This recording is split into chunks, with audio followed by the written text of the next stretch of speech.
Olá, pessoal, boa noite. Hoje nós vamos dar continuidade ao conteúdo de leishmaniose. Nós vamos ver a parte 2.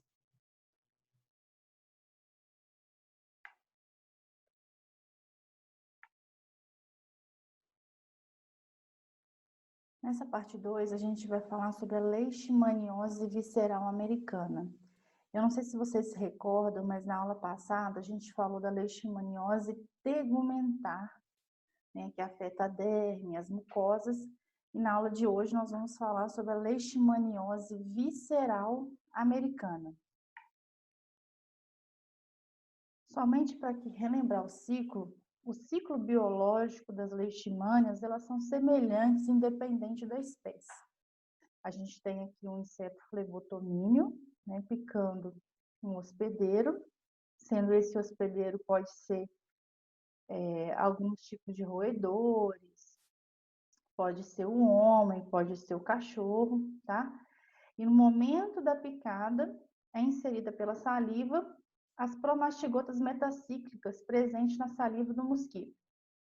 Essas promastigotas metacíclicas, quando atingem a corrente sanguínea, são vistas pelos macrófagos, que são células do sistema imunológico.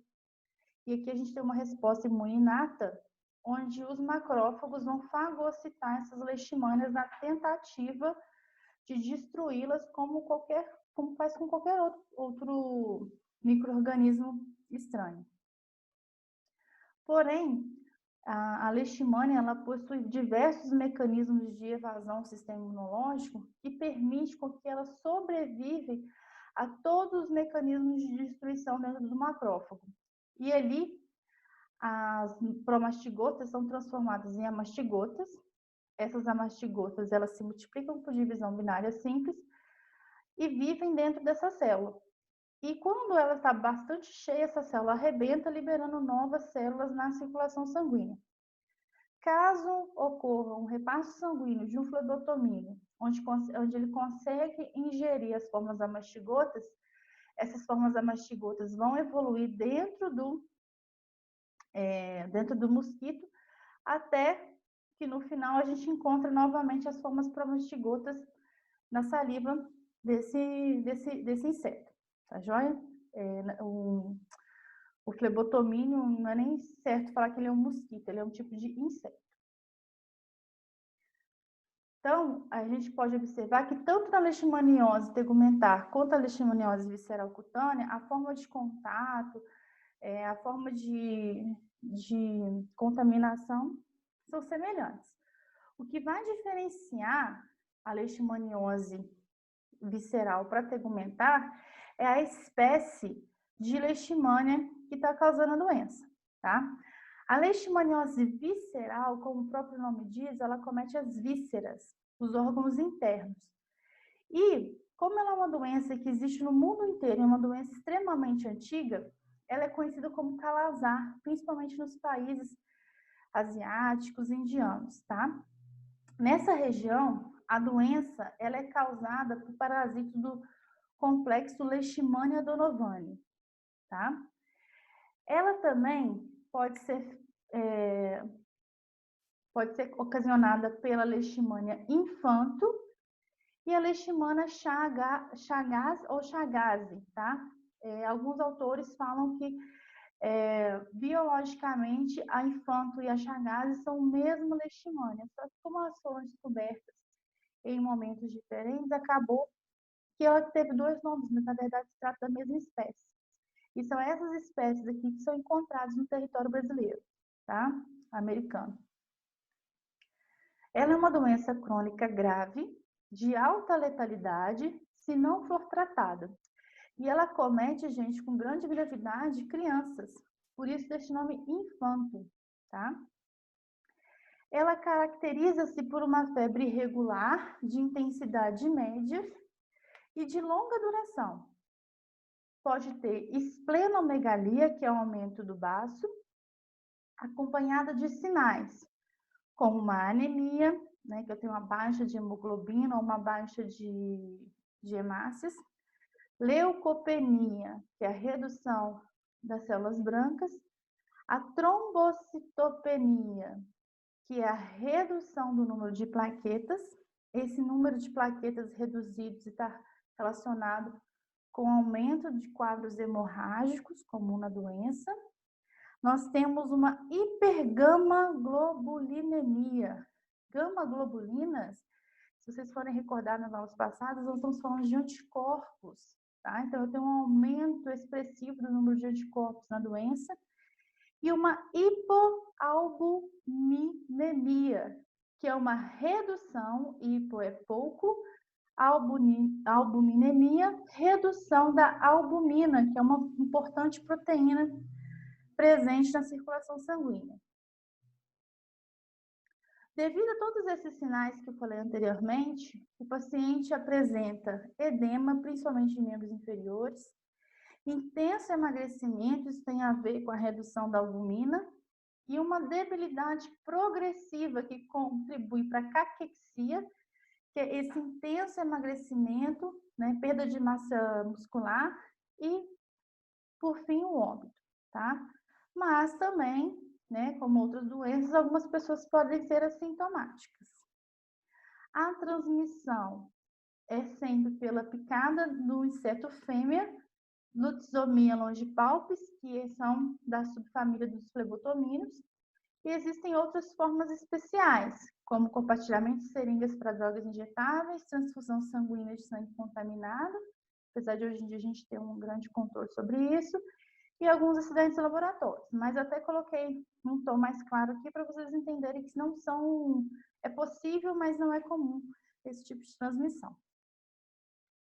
Em relação à patogenia, a Leishmania chagas, né, que é a forma que causa a leishmaniose visceral no Brasil, ele é um parasita das células do sistema fagocítico mononuclear. O que seria o sistema fagocítico mononuclear? São aquelas células, principalmente macrófagos e monócitos, que são capazes de fagocitar, tá? Todas essas células, elas estão presentes, principalmente no baço, no fígado, no linfonodo e na medula óssea. Por isso, esses são os órgãos mais acometidos pela doença, e onde a gente encontra grande número de macrófagos parasitados pela Leishmania chagas, tá? Outros órgãos também podem ser afetados, como intestino, sangue, pulmões, rins e pele.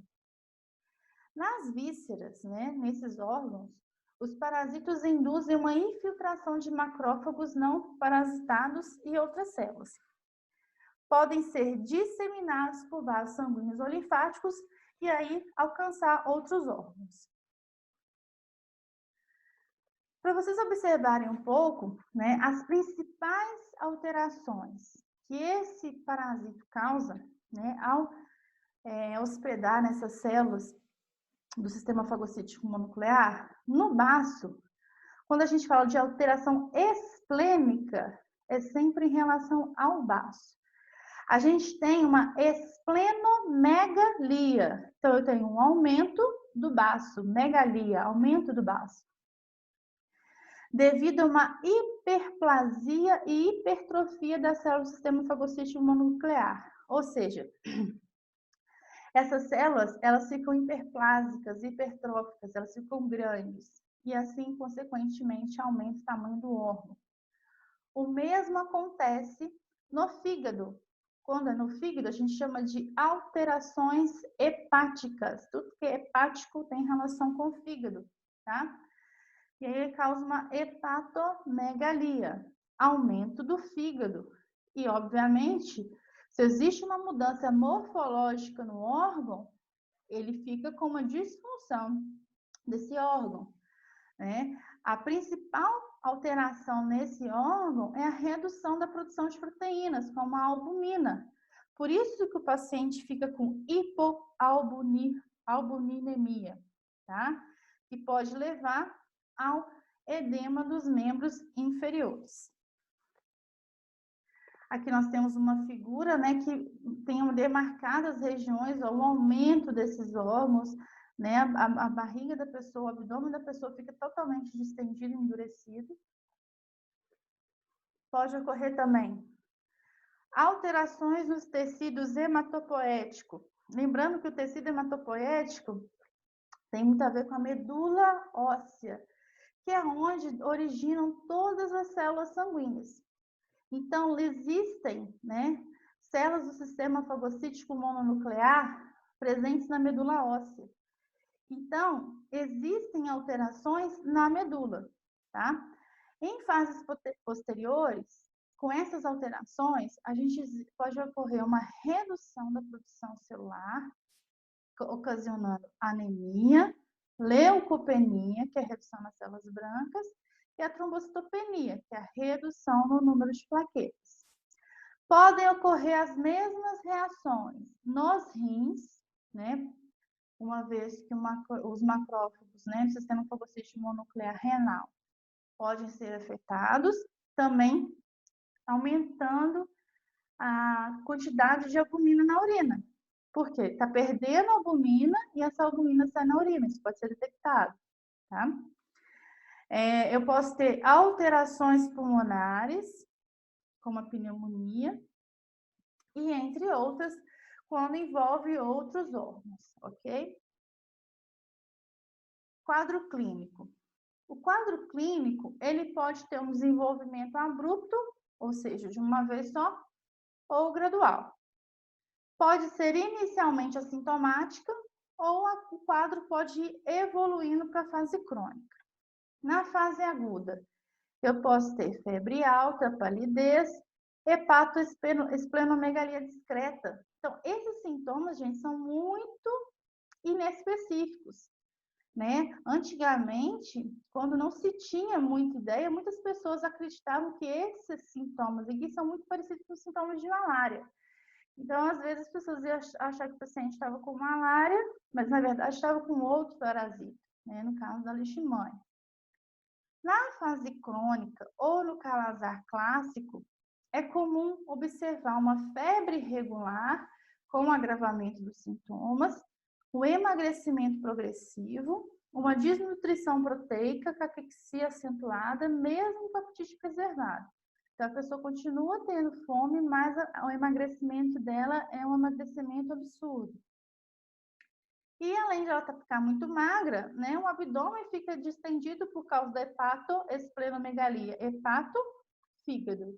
Espleno, baço. Megalia, ou seja, os dois órgãos estão afetados simultaneamente. Além disso, edema, cefaleia, dores musculares, algumas perturbações digestivas e, no caso das crianças, retardo da puberdade também pode acontecer. O calazar é uma doença debilitante e imunodepressiva. Ela afeta muito o sistema imunológico. Assim, infecções bacterianas são importantes na determinação do óbito. Então, se a pessoa ela acaba ficando imunodepressiva, deprimida, né, ela serve como porta de entrada para outras infecções. Então, o paciente pode ter, por exemplo, pneumonia, tuberculose, diarreia e disenteria, e isso pode levar o paciente a óbito, tá? O contrário também ocorre, né? A leishmaniose é uma infecção oportunista para pacientes com AIDS. Então, os pacientes que já são imunossuprimidos por conta do quadro da AIDS, eles também, com a leishmaniose, a infecção fica muito mais grave. Diagnóstico clínico. Sinais e sintomas são importantes, mas eles não são tão específicos, tá?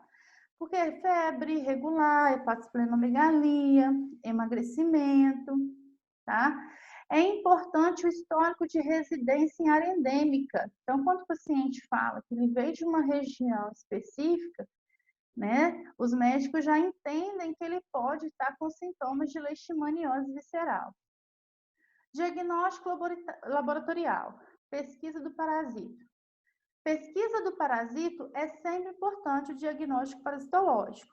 Pode ser feito como? Fazendo um aspirado de medula óssea, né? Retira um pouco da medula óssea, do baço, do fígado, do linfonodo. Para quê? Para tentar tirar aqueles macrófagos que estão cheios de amastigotas, e aí se faz um esfregaço ou uma cultura para poder verificar o parasito ali direto na amostra. Se não for possível, pode ser feito reações de PCR para detecção do antígeno e os métodos imunológicos, tá? Que eles vão ter alta produção de IgG e IgM, como nós vimos para parasitas anteriores. Tratamento. Farmacoterapia, ou seja, medicação, é limitada. Os mesmos medicamentos, glucantime, que é um tipo de antimonial pentavalente, é um medicamento de escolha, e a anfotericina B é o de segunda escolha, tá? A anfotericina B lipossomal, mas todos eles têm um grande problema de serem tóxicos e terem grandes contraindicações, tá? É importante também vacina e tratamento para cães com leishmaniose, mas isso é extremamente caro e às vezes os animais têm que ser sacrificados, porque eles acabam servindo de hospedeiro e reservatório também para novas doenças. Profilaxia. As profilaxias, né, são complicadas, como eu falei, para leishmaniose tegumentar, mas métodos de proteção individual sempre se mostram importantes, como cobrir as partes expostas do corpo, né? Quando não puder cobrir, utilizar repelentes, por exemplo, usar inseticidas nos ambientes, telas mosqueteiros que previnem a entrada do mosquito dentro do ambiente domiciliar e o tratamento de pessoas e animais, se possível, tá joia? Apesar do tratamento também ser um tratamento caro, né? Apesar que o SUS fornece o glucantime, e é um tratamento que tem as injeções, é um tratamento pela via parenteral, então requer que a pessoa vá ao posto de saúde, vá à unidade de saúde para tomar aquelas injeções todos os dias. E dependendo do lugar que o paciente mora, isso aí pode ser uma grande dificuldade para ele, né? E às vezes um sintoma ou outro melhora, a pessoa acha que está curada e para de fazer o tratamento. Aqui tem algumas referências para vocês. Sobre a leishmaniose é isso. Muito obrigada. Até a próxima aula. Tchau, tchau.